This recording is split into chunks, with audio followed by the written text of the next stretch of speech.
పంపులు అసలు ఇండియాలో ఎక్కడ ఏ ప్రాజెక్టుకు లేవు. ఎందుకని దాని ఆ పంపు స్విచ్ ఆన్ చేసిన నేను, నీళ్ళు వచ్చినాయి. ఒక్క పంపు స్విచ్ ఆన్ చేస్తేనే ఇట్లా కాలువలు తల్లాడుతుండే. ఇట్లా అంటే ఆ గొడవ ఉంది కాబట్టి వాళ్ళు అటు పోతిరెడ్డి పడిపోకుండా వాళ్ళు తీసుకుపోతూ ఉంటారు.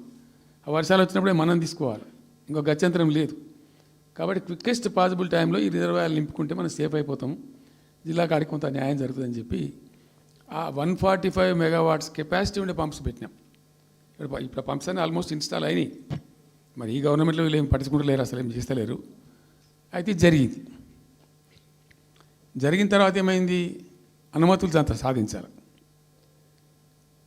దాని మీద చాలా చాలా మెలికలు పెట్టినారు. ల్యాండ్ అక్విజిషన్ల ప్రాబ్లం చేసినారు. అయినా 27,000 ఎకరాలు మేము అక్వైర్ చేసినాం సక్సెస్ఫుల్గా. అదంతా క్లిష్టమైన సబ్జెక్ట్ ఈ రోజులలో ల్యాండ్ అక్విజిషన్ అంటే. అయినప్పటికీ 27,000 ఎకరాలు అక్వైర్ చేసినాం, 27,000 కోట్లు ఖర్చు పెట్టినాం. అంత కాన్సన్ట్రేట్ చేసినాం. గ్రీన్ ట్రిబ్యునల్కి పోయినారు, ఆ స్టేని క్యాన్సిల్ చేయించినాం. అనేక రకాల అడ్డంకులు కల్పించే ప్రయత్నాలు ఎన్ని చేసినా వాటన్నిటిని అధిగమిస్తూ ఆ ప్రాజెక్టును ముందుకు తీసుకొని పోయినాం. అయితే ఈ పంపులన్నీ ఇన్స్టాలేషన్ అయిపోతుంది, బ్రహ్మాండంగా ఉంది. సరే, ఇంతగా అయితే మా గవర్నమెంట్ మారింది. సహజం, రాజకీయాల్లో గెలుపులు ఉంటాయి, ఓటములు ఉంటాయి, ప్రభుత్వాల మార్పిళ్ళు ఉంటాయి, జరుగుతాయి. కానీ ఎంత తెలుగు తక్కువ దద్దమ్మ ప్రభుత్వం వచ్చినా, నెక్స్ట్ సక్సెసివ్ గవర్నమెంట్ ఎవరు వచ్చినా రాష్ట్ర ప్రయోజనం కదా ఒక ప్రాజెక్ట్ అంటే. ప్రజలకు నీళ్ళు వచ్చేది కదా, ప్రజలు బ్రతికేది కదా, దాన్ని కొనసాగిస్తారు. ఇప్పుడు ఒక్క తట్టెడు మట్టి కూడా తీయలేదండి. మా గవర్నమెంట్ పోయిన తర్వాత పాలమూరు ఎత్తిపోతల పథకంలో ఒక తట్టెడు మట్టి కనీసం తీయలే. మరి దాన్ని ఎందుకు అబాండన్ చేసినరో, దాని వెనక ఏం ఉద్దేశం ఉందో, ఇంత నిష్క్రియాపరత్వం ఏంది, ఇంత దారుణమైంది. 2 నెట్ సంవత్సరాలు గడిచిపోయినాయి. ఇప్పుడు మేము గమనిస్తున్నాం. మధ్యలో ఏమైంది, కేంద్ర ప్రభుత్వంతో తమాషా. బీజేపీ మొదటి నుంచి మాకు తెలంగాణకు శని అయింది. అది కేంద్ర ప్రభుత్వం ప్రతిదాన్ని వ్యతిరేకించడమే.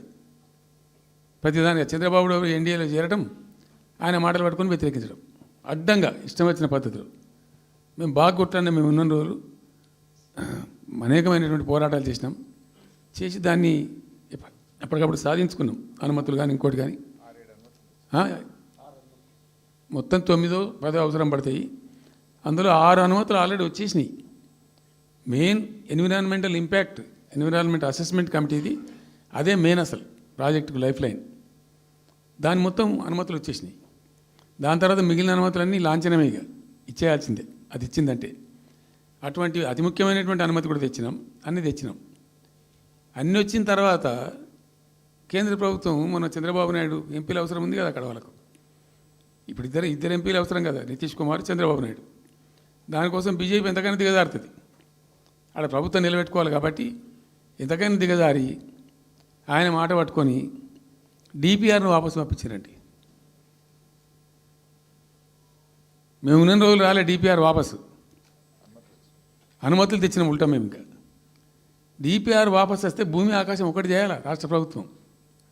ఎంత లొల్లి చేయాలా, ఎంత హడావుడి చేయాలా, ఆల్ పార్టీ డెలిగేషన్ తీసుకుపోవాలి. అవసరం వస్తే మేము వడ్లు కొనకపోతే పోయి ఢిల్లీలో ధర్నా చేసినామండి. మేము అప్పుడు మా గవర్నమెంట్ ఉన్నప్పుడు రైతులు పండించిన పంట కొనకపోతే యావత్తు ఎమ్మెల్యేలము, క్యాబినెట్ అందరం పోయి ఢిల్లీలో ధర్నా చేసి కేంద్ర ప్రభుత్వం మెడలు వంచినాం. మేము 80 లక్షల టన్నులు మనకి తీసుకుంటామనేటువంటి ఒప్పందం మీద సంతకం చేయించుకొని వచ్చినాం.